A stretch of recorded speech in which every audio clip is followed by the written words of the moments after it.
Well, welcome to Burn the Ship. This is the podcast where we connect entrepreneurs with professionals that can help you go all in on your business. Like I say, every time we talk to people that have walked the walk and talked the talk in the entrepreneurship world, that have learned the things through their experience that we need to know to be more successful entrepreneurs.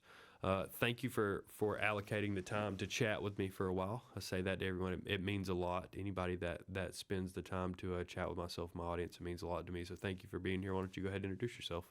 My pleasure. I'm Kara Brown. I'm the founder and CEO of LeadCoverage. We are a consulting shop. We specialize in go-to-market very specifically for supply chain management companies. So we have a very tight niche in a $2 trillion market. So tell me a story, right? I want to know a little of your background and kind of how you landed on this solution is what you wanted to attack. Yeah. So in 2006, all the way back, I was number 12 at one of the first freight tech startups called Echo Global Logistics. It was also started by the guys that started Groupon. So I got to send the first Groupon email, which is just fun to say. I had nothing to do with how the company started. I had no equity. I never worked there, but I got to be sort of where it all happened, which was super fun. I went to my boss one day and I said, "Hey, I want to go work at Groupon." He's like, "Yeah, I understand that seems really fun, but we're going to take this company public and we'd like you to work on the S1." And I was like, "Yeah, I will Google that. Mm. Figure it out." So I did. So I figured it out. I was in my 20s. It was awesome. They gave me a chance to sort of get in there and figure it out instead of hiring an expensive investor relations person. And post IPO, my name is on the IPO press release for Echo Global Logistics in 2009. And then I got picked up by an air freight forwarder and then picked up by a contract logistics company in Nashville. They were 6 years into their own private equity deal and said, "Hey, why don't you come down here and take us public?" That didn't work. Back to Chicago, popped out kids, got an MBA, and moved to Atlanta to work for a garbage company. Long story short, after I finished that, I said to my husband, "Hey, what do I do next?" And I learned the statistic that less than 2% of female founders will ever break $1 million in revenue. Mm. Fundraising, not anything related to SaaS, just women don't do big business. And I said, "All right, hold my beer." So we did that in about 8 months with an all-female team. I now hire men. We're on our path to 10 million. We can see it. We're still bootstrapped. We haven't taken any money. Oh, wow. And we're technically sort of an agency consultancy. We are tech users, and we're building a kind of a small tech product, but not anything that's going to be the next Facebook. But we build things that are very specific for our marketplace, which again is supply chain and supply chain management people. Sure. What problems does it solve for those people? What was The the hole tech in the or the industry? company? No, the tech. Oh, the tech is a very specific connection point between HubSpot and TMS, Oh, okay. transportation management Management software. system. Yeah, I'm, So I'm familiar. super, super tight niche. And we'll be using that for our clients. Okay, cool. And so your clients are like companies like Waste Management or things like that? No, no. I got out of garbage. My clients are Redwood Logistics, ITS Logistics, Circle Logistics, Oh, okay. gray orange robots for warehouses, etc. So we've got about 30 clients, and they are anywhere from startups to pretty big businesses, Berkshire Hathaway. And we do all of their go-to-market support, including tech, but only in this very specific vertical. Sure. What are your goals with this company? Is it, acquire a percentage of the market share and work out the kinks in your product and exit, or what is what's the final goal for you? Well, I don't think anybody starts a business not wanting to exit, Oh, for right? sure. Yeah. You don't put this much time, energy, and sweat Yeah. into something I and guess not I want guess it's more to pay of back. a win question and not an if question. This would have I been a mean, better the way to market's phrase it. terrible right now, Yeah, right? Like yeah. no one's going to get a material multiple until 2025 or 2026. So we're hyper focused on building a really healthy company. We've grown more than 100% year over year. We're super profitable, right? Up 20 to 35% profitability depending on the month. Our team is really happy. We've got great people. Our clients stick around. We have a really low attrition rate for clients. versus most marketing agencies or consultancies. So we're hyper focused on getting really, really good at what we do. We are the best at go-to-market in supply chain for sure. We also are leaning into new sexy stuff coming out in the tech environment. So like getting really integrated with ABM tools and intent data and understanding how our clients can take advantage of sort of best in class marketing and sales tactic and strategies in tech without them having to learn it themselves, right? So getting on the cutting edge. Supply chain notoriously is not super sophisticated when it comes to marketing. So being able to have that marketing cutting edge for the folks that want it and be that service for them is really important to us. For sure. Are you sticking with your vertical? Are you sticking with your niche? Yeah, it's really funny. When I talk to investor types, they always ask like, when are you going to go into manufacturing, or when are you going to do, something else? And I have a $2 trillion market in front of me. I don't need another one, right? And there's very little, if any, competition for us. Like usually we're competing against internal budget stuff.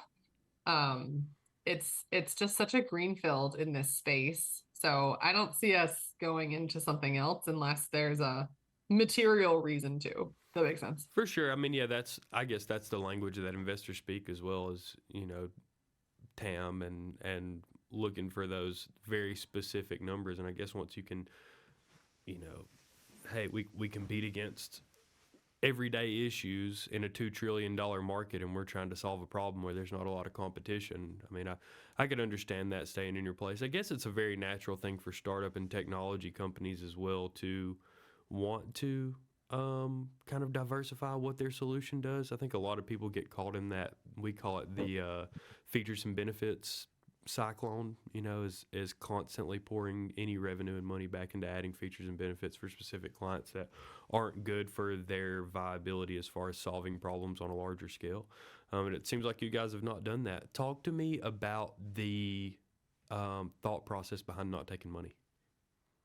Oh, I have worked for VC-backed companies. I've worked for private equity-held companies, and I was part of a capital raise. I don't want a board. Yeah. I appreciate all my friends that are very smart people that give me advice all the time, but I'm not beholden to them. And I am part of a group of entrepreneurs, two different groups of entrepreneurs. One group of entrepreneurs, the EO organization, entrepreneur organization, are all mostly bootstrap CEOs, small business, bootstrap folks. And then I'm part of a different group where it's a lot of SaaS-based VC-backed CEOs. And I don't want their headaches. Yeah, you just see both sides of the coin. What's that? You can just see both sides of the coin. Yeah, I can. And I'm a woman and I'm pretty smart. Like I've figured this out to date. I didn't go to Harvard, but I am smart enough to know like what to do next and how to make things work. And I also have experienced some really bad decision making by founders that received a bunch of cash and had to spend it and spent it on things that didn't make business sense. And as a bootstrap founder, I do not have that luxury. No doubt. Right? Like all of it, all the money that we get from clients is what funds headcount and product development and anything else, right? Like there's no rich VC, there's no rich uncle.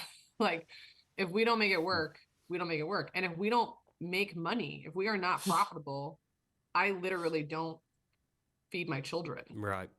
Right. And so in this particular environment, there is a sense of relief when I'm talking to talent because they've been burned and they want fiscally conservative founders and leaders, which we are. We are fiscally conservative. It's all our money, right? Like we don't share it with anyone, any investor. And so we have to make decisions that are really good for the business and good for profitability, because if we don't eat. Yeah, no doubt. What is your team like? Oh, my team is so great. I have the best team. They're so just absolutely wonderful. We have three big groups. So the first group is our public relations and analyst relations group. And these are the folks that get our clients onto the Wall Street Journal, New York Times, all the things. Really important sometimes is like railway age or Yeah. inbound logistics, because that's where the ICP spends their time. It's where our customers spend their time. The middle of our company is all of our demand gen engineers. So these are folks that are building landing pages and email campaigns and using ABM tools and experiencing new and exciting things inside demand gen. And then we have a team that we're actually a HubSpot diamond shop. So we are one of the very few HubSpot shops that specializes in supply chain, because like one or two of us. And so we have a team of 5 that are dedicated just to HubSpot and HubSpot implementations and supply chain. So it's fun. It's great. We've got almost 30 people. It's just an awesome culture. We've got a bunch of folks in South America too, and they're backing up our folks in the US. Most of us are in Atlanta. So it's just a really fun culture. I'm really proud of the team that we have. Yeah, that's awesome too. And to have that three-headed approach, you know what I mean? To know, I mean, day in and day out, what your responsibility for understanding in your market is a godsend for those people, probably compared to the many hats that they've been requested to wear. Technology companies are not easy. One, nothing about working in the technology field is easy, but beyond that, nothing about it is straightforward, really, for especially like talent entering the market. A lot of times you get asked to do a bunch of stuff that wasn't necessarily what you learned or what you signed up for. So having the division of labor is very, very valuable for a company, both of your size and in your industry. You know what I mean? I'm sure your team is very thankful for having definitive responsibility. Because I trust think me, so. I think I so. experience it right now. I work in a company of maybe 13.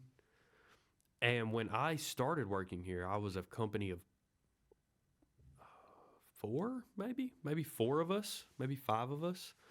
And all of the like 7-year journey, I guess my industry is a little bit easier to stay kind of lean in, but I have had to do so many different things. Like I have been marketing and I've been sales and I've been implementations and I've been all of those things, customer service, you know, like when stuff happens in a small business, you kind of have to pick up the weight wherever it falls. And I'm sure you do a lot of that. But just as far as your team goes, I mean, it's an awesome thing to know what your job is, like truthfully, and it's a rare thing in the technology industry. So I applaud you for that as well. Thanks. Um, It wasn't always that way. We definitely started oh with, yeah, but still to get there, you know what I mean? Like I said, I'm 7 years into this ride, and I'm setting up my own podcast studio before this podcast, so I can relate. Tell me this, all right? Like early on, day 0, day 1, what were you guys doing really well that was helping you grow? Oh gosh. Well, I never thought this was going to be an actual business. Hmm. Like I didn't start this as an entrepreneur at all. Like most women, so very specific to the female sort of experience. I had 2 babies under 2. I was getting an MBA. My husband worked, and we were living on one income downtown Chicago. And it was just hard. It was a hard life. We were broke. We had these 2 babies, right? Like it's not a fun time. The people like on Instagram make it look great. It is not. It was not a good time in my life. And we just needed cash. Like we needed extra Mm-hmm. income. And I had this skill set and I had this education and I knew these people. And so I just started sending emails for friends. My very first customer is still a dear, dear friend today. Not a customer anymore, but like just a friend, a dear friend today. And she said to me, "Hey, I just need someone to like write a newsletter and get this stuff out." And I was like, "Sure. How's $1,400 a month?" And she was like, "Great." And the $1,400 a month at that time in my life, like was life changing Oh yeah. money, right? Like that was just, it shocked me that she would pay me this much money. And then I just got another one and another one and another one. And then I naturally had to hire some people to do some work for me. And then they worked out and then they didn't work. You know, it just sort of organically happened. I think the shift in my mindset happened. I actually know the date. I went to lunch. I had about 400K a year in revenue. So I had made myself a really Mm-hmm. healthy job was where I was at. Oh And yeah. you kind of have to decide that that's the moment of, am I going to continue to be a consultant and like make myself a pretty decent living, but do all the work myself? Or am I going to hire a team and build a company and, make something that's going to have some material value, but not pay myself nearly as much as I'm making today, right? Because you got to take all that revenue and pay somebody. And I met a woman at a lunch, and she's still a dear friend. She's a wonderful woman. And she said to me, all right, honey, her actual words, all right, honey, you got to figure this out. If you want to become an actual entrepreneur, you should join this club called the Entrepreneur Organization. The goal is $1 million. That's the goal. And then once you get $1 million, we'll let you into the real club. But if you don't want to do that, then just stay a consultant. And I remember walking into my first meeting for the Entrepreneur Organization Accelerator Program, and it was cash day. So they were talking all about cash flow. And Greg Crabtree, who's a published author all about cash flow, was talking about labor efficiency ratio. And I looked around the room and I was like, oh my God, these are my people. Yeah. Like, this is what I want to do. I want to sit in this room. I want to learn about labor efficiency ratio.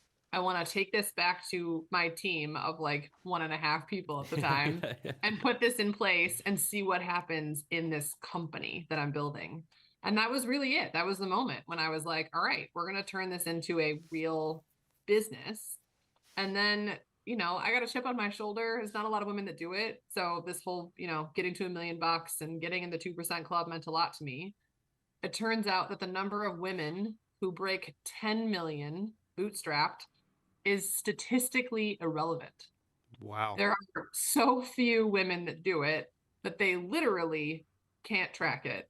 And so you can imagine what my next goal is, right? And then there's a club that if you get to 10 million, they let you in this next club. And so for me, it's just been this journey of goal setting, and then finding this tribe that was like, all right, if you want to do this, it's not going to be easy and it's going to be super hard, but these are the things you need to learn, and we'll be with you along the way as you learn them. And they have been. EO has been an amazing opportunity for me since the day I walked in the room. Yeah, be thankful. I have yet to find that place for myself. We network a lot, being an outside sales rep. I truly I am so thankful for the experience that I've learned through sales, because there is no way that I could ever pay my current company back for the amount of skills that I have developed from walking my journey in 7 years. Because it was literally from day one, the culture has been, you have a problem, you better figure it out. If you need resources from us, come to us, but don't come with a problem, come with a solution. Like, that was always the mentality. And so it's constantly been these things that evolve into the podcast as being one of those things. And then we own an insurance company now. That's one of the things. And then we own a video production company as well. So like, it's been thing after thing after thing that have turned into to other stuff. And so those skills, I feel like, have been built off of these one-off experiences with different clients or needs that have developed through different things that I've experienced because I'll tell you this, 7 years ago and during COVID and right now, we're all three very different landscapes for outside sales in my industry, right? So it's been difficult without that group. You know what I mean? Like, without that place that you go feed yourself, because you're so locked into your business solving these problems one day at a time. That area of mentorship is something that I still yearn for in myself. So that's really, really cool that you found that. Yeah. I don't want to give you the impression that it's like mentorship, because we're equals. No, right? Everyone in this club is an equal. Well, 100%, but no one is, you know what I mean? Like, no one's equals. Like, you've heard the thing of like, oh, if you're the richest person at the table or the richest person in the room, go to a different room. Like, for sure. That's all it is. You know what I mean? Is like, you want to find the 5 closest people that you want to emulate and learn from, and whether you call them mentor or friend or whatever it is, that thing that was feeding you mentally, like mine works a lot like yours. I'm very statistical, very analytical, I'm very data driven, and I don't get a lot of that. I get to hang out with a lot of salespeople that are just like light their hair on fire and run down Main Street and see if we can sell something. You know what I mean? So I guess it's mentorship is not really the right word, because like you said, you're equals in where you are in your business journey, no doubt. But like finding that room, finding that room that's the next level up, that's going to push you to renegotiate with yourself about what you're willing to do to make your business awesome. I don't have a lot of that. You know what I mean? Like I have some awesome people, but I'm searching for that next group of people that are going to push me to the next level. You know what I It's mean? so important. It's Finding it and having it has been it's one hard to of the, find. Oh yeah. it is. And it's one of the most, probably one of the most impactful things I've done is stay true to this group and organization, How long right? has it been? Oh my, probably 7 or 8 years. Yeah. Um, but it's one of the things, your interest and activity sort of comes and goes, wanes, right? Oh yeah. I never miss a meeting, right? It's once a month for like 5 hours. It's a ton of time, right? But the people that I'm with in this forum are my dearest friends and my champions now, right? Like when we all have really hard weeks, right? Like when you have a really hard week or you are disappointed, something didn't go your way, or someone lets you down as an entrepreneur, you get let down a lot. Someone lets you down, someone doesn't react the way you want them to. It's a place where you can go that is totally non-judgmental, and they don't give you advice. It's not about advice giving. It's about listening and empathizing and just saying, man, I hear you. We're in your corner. We believe in you. I mean, I got a text last week that was like, don't mess with Kara Brown, like it was just awesome to have that and to know that they're not judging you. I feel like as you become an entrepreneur, and I've never raised money, but I have a successful business. And so there's just some things you can't talk about, right? You can't talk about profitability or, top line revenue or the number of deals you've closed, or man, like this month, we're just not going to hit our numbers, or I Yeah. have to fire someone. Like It's I have like to it fire either someone and it's painful. yeah. Yeah. It's like it either comes off as whining or gloating, Yes. no matter what. And then you And find my that group friends of that have people. jobs don't want to hear that. Oh And yeah. my Yeah, I family can doesn't want to hear that. I And can so relate. yeah, it's a great place to go to know that you're heard and seen and that they appreciate you. I think I am a hard charging sales guy. That's who I am Mm-hmm. in my core. And I am also a CEO, and that can be off-putting for a woman. Like that's really aggressive. I'm also really direct. Like my language is very direct. And there are some women that are like, wait a minute, like, are you just kind of nasty or do I like you? Like what what's going on? And so it's a place where you're not judged for being exactly who you are too, which can be off-putting sometimes, No right? doubt. And so if you've got your priorities right and you can find other people that have the same priorities, there's just magic in that connection. What was really difficult for you? Like, what would you say was the most difficult thing that you experienced at the beginning of this? Whether it was, finding during that phase of those initial clients, or whether it was kind of after you flipped that light switch and decided that you were putting on your entrepreneur hat. What did you find like most difficult? What was the hardest growing pain? It has not changed since day one, Bailey. It is people. People is the hardest part. No doubt. I've learned a lot about myself. And I think I very much subscribe to that there is a difference between a leader and a manager. And in the early days of any company, and definitely mine, I had to both lead and manage, right? And I was leading from a vision setting. This is who we're going to be. This is what we're going to look like. These are the words we're going to use. This is how we're going to sell. This is how we're going to show up to the marketplace, right? And that's my job, still my job.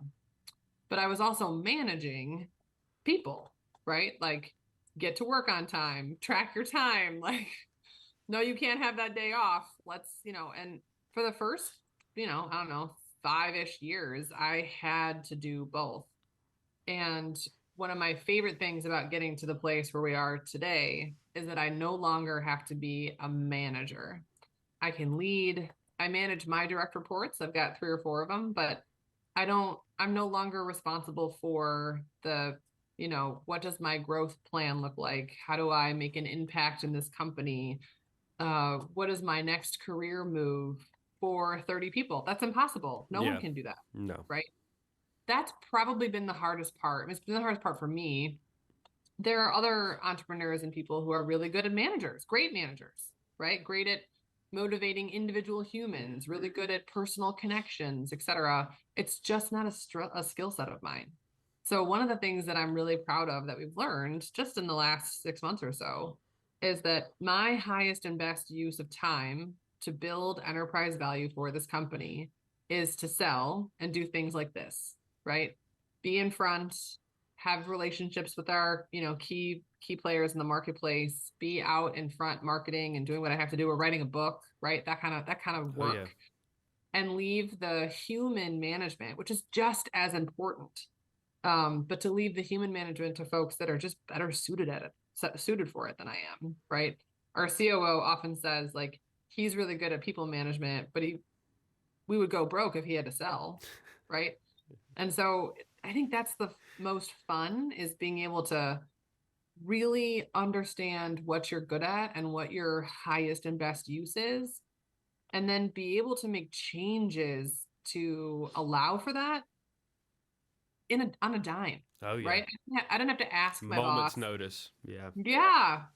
I don't have to go through bureaucracy. I don't have to check with a board. I don't have to wait to change responsibilities. Like, we made the decision on Tuesday, and on Wednesday, he was doing the job, right?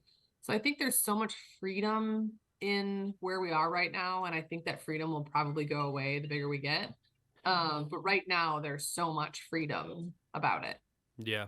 No doubt. The speaking alongside that, that is not my skill set either, right? Like I am good as far as connecting with people and managing relationships, but I am a terrible manager of people, and the reason is because I hold myself to these standards in the way that I conduct myself in my own business. I force myself to represent myself a certain way because for whatever reason, I really don't know, whether it be, what I experienced when I was young and I just don't want to be broke, or I just don't, whatever that motivating thing was for me, I felt like I always put my feelings onto other people, right? Like I held people to that same standard that I held myself to. And it made it hard to communicate with those people. And from a client perspective, the same way, like learning in sales that your feelings are not the feelings of your customer. You know what I mean? Like it's something that you learn definitely very early as a salesperson, asking for money. Like, the first time that I had to ask somebody for $5,000, I was like, oh, man, there's no way that they're gonna say yes to $5,000, and like in their mind, they've already spent $10,000 on it, so I'm saving them half, and so like learning that the feelings of both people that you manage and from customers' expectations that you manage are not the same as your feelings that you have internally, and that your feelings are definitely driven by things happening around you in your regular life. That was a huge learning curve for me, and I think it probably still is the reason that I'm not a very good manager of people, is because I would rather productively do things myself. I was a basketball player. Like, when there's 10 seconds left, you don't make 10 passes. Like, you just score, you just get the ball and you go. And that was me. Like, when, there was a month left and we're all neck and neck in sales and I want to win, like I just go win, and like motivating everyone to find their best energy to go out and do that thing was something I was terrible about, because I was so competitive. I just wanted to win. I wanted to play a solo sport. That's why I enjoyed golf and tennis and all of those things as well. So like, I am a team player. I've always tried to outfit the team with the ability to do all the things that I do. Like, I'm more than happy to teach you anything that is working for me, but I feel like if people are being lazy or if people are unmotivated, I'm like the worst case scenario person to come and try to motivate you. Because it's just not my skill set. I'm just not good at that. So I can relate to you. And managing time, like my understanding of my time has never been the same as other people. Like, I was okay with working 50 hours a week or 60 hours a week, or just working until I needed to get things done, because having things leaning over me was not exciting for me. A lot of people do not subscribe to that same mindset. So like that was a huge learning curve for me, was that like not everybody just works really hard. You know what I mean? And figuring out how you can get the best out of people is something that I knew that I just wasn't the best at. So we have someone that does that here for us now. We have a sales manager. That was new for us. That came along after I was here. You know, like I'm the longest tenured salesperson here, and we have a sales manager that was newer than me, and I was like, perfect position. It's a terrible position for me. So I can relate. Well, this has been cool. I have one more question for you. Right, the title of the podcast is "Burn the Ship," and burn the ship, we kind of equate that to going all in on your business, right? And committing. And I always say that there's usually like a light switch moment where people realize, like, oh, I have to be an entrepreneur now. Like, for me to take the next steps, I have to start doing things a different way. And we talked about that a little bit earlier in the podcast about what that day was like for you when you decided, you know, you had that meeting and decided that it was time to become an entrepreneur and not a consultant. And my question to you is that a lot of the people that are watching this podcast are kicking around that same idea, right? They are, you know, maybe a couple of months into their business and they've been doing well on their own, or maybe they are a couple of months away from starting their business and they're really excited about it, or maybe they're 2 years in and they just can't find that next gear because they're not all the way in. What is it like to commit to going all in on your business, right? Like, what is that feeling like, and why should other people seek out that same experience? So I'm going to give you an answer that um, may not be what other people have said. For me, going all in was abdicating my responsibility to being a mom. So I have two girls, 9 and 11. I started the business 7 years ago. So they were 2 and 3.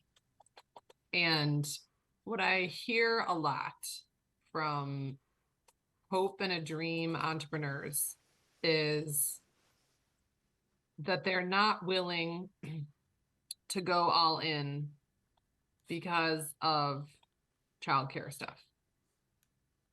And I had to make a decision if I was going to be mom and do PTA and Girl Scouts and, you know, all the things, do drop off and pick up, and or if I was going to figure out a way to be a CEO and not also be responsible for all of the childcare stuff. So we have an au pair. She's a live-in nanny, and it's worked out great for us. But I had to make the decision in my life, in my family, that I was not going to be the same mother that my mom was. She's a stay-at-home mom. I was not going to be the mom that, you know, drops off cookies for the bake sale or volunteers at lunch at school. I got great kids, right? I got a great relationship with my kids. I'm a good mom. Like, I do what I'm supposed to do. But I'm never going to be the mom that's like showing up at school, right? You and I are talking at 1 o'clock on a Friday afternoon. There is a play practice happening that I have got 1 million text messages for since you and I have been on the phone. I don't have any idea what's going on at this play practice. I'm sure it'll be charming. They're in 4th and 5th grade. This is not gonna, you know what I mean? Like, their 4th grade play cannot derail my day of closing deals and managing my business, right? And I think that decision for me was a really important one. I needed to make sure that I was going to be able to travel, right? Be on the road, do things I needed to do, and not have this like mom guilt over me to make that happen. So that was probably decision number 1. And then decision number 2 happened in 2022. The 2 women that I had started the company with, they weren't owners, they were employees, but had been with me since sort of day 1.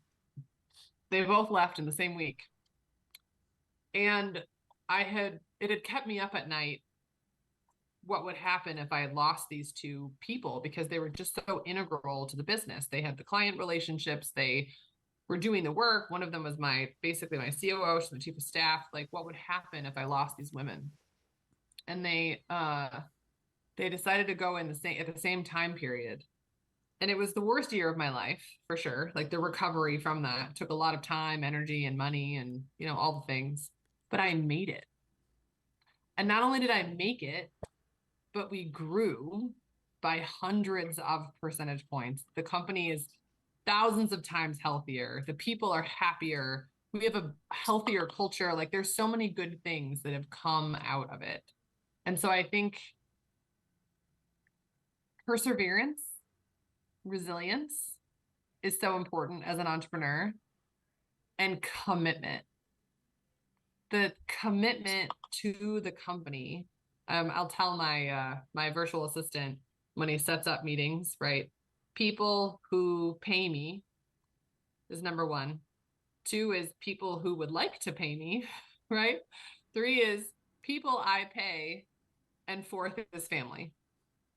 And if you're gonna do a startup and you're gonna be committed to a group of people that are working for you, you have to put them first. And it might sound terrible that like these are all in front of my children, but I take so personally the responsibility that I have to my employees.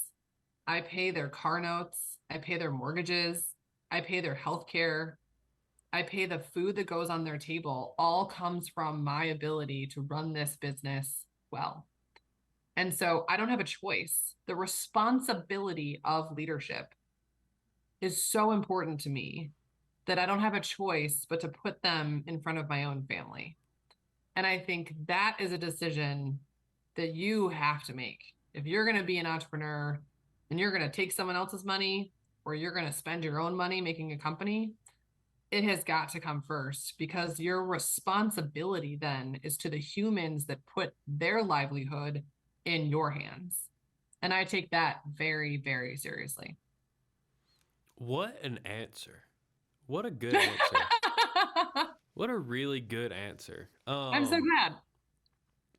I think you just spoke on a couple of things of decisions that I made subconsciously. Obviously, I think those decisions are very different for men and women, right? Mom guilt is a real thing. I have an 8-month-old daughter right now. I have a 6-year-old son. I have an 8-month-old daughter, right? So we've been through these 2 very different phases in our life. You know, like this time it's a little easier than last time. This time we have a lot more resources than what I went through the first time. But I'm looking back and trying to understand if I made that same decision for myself, and I don't know the answer. You know what I mean? I don't know if that is subliminally what I did to push my business to where it is today, or if now you've actually convinced me that I'm half in and half out of my own business, honestly now. But and no, I mean, there's no right answer, right? There's no right answer. And the argument could be made that I'm extreme, that I should yeah, it could be made more involved, right? But Kara, would have more guilt if I didn't do what I was supposed to do and we lost enough money that I had to lay someone off. Does that make sense? Like, yeah, oh no, it does. You're speaking my language. It's my Trust responsibility to get things done and to put money in the top of this business so that I can pay my team. And we've never laid anybody off because of finances, ever. Into all of COVID and all of 2020 to 2023, we have never laid a person off because we couldn't afford to pay them. And I take that so seriously that I will give up, right? Picking up a kid from a basketball practice to go close a deal or have a meeting with a client, or like literally on Tuesday, I drove to Alabama back and then had another, like I will kill myself to close a deal so that we can retain jobs. And if I have to do that at the expense of going to a basketball game, that's my job, right? It's what I signed up for. No it's the doubt. responsibility that I signed up for. And I'm part of this other group. And one of the groups that I've decided to exit, they have this philosophy that of an entrepreneur should be able to walk away from the company. And I just reject this at its core, because no one is going to do what I'm going to do for this company, right? Like I am the reason it exists. I agree. For me to build like systems that I can walk away from is an abdication of the responsibility of the company that I have made. Like when you hire someone, you're committing to them. that I am going to pay your paycheck. I am going to put your needs ahead of my own. I'm going to be a leader to you. I'm going to serve you, right? Because you are giving me your time and energy, and I'm going to give you money for that, but we need to serve each other. And so to say like, I'm building a business I can walk away from, I just find so like just grating. Like it just grates at me that Yeah. you would want to build something that you would have to walk away from. Like I love working. I get up every morning excited to do this job. If I didn't, I wouldn't do it. Like that's silly, you know? Like Oh, I agree. so but it is a decision that you have to make. And you're right, very different moms and dads. It Very is. It is. It is. I also reject that idea as well. I hear it all the time in some of the networking groups that I've been in the past that being an entrepreneur is about doing less in the future and making more, right?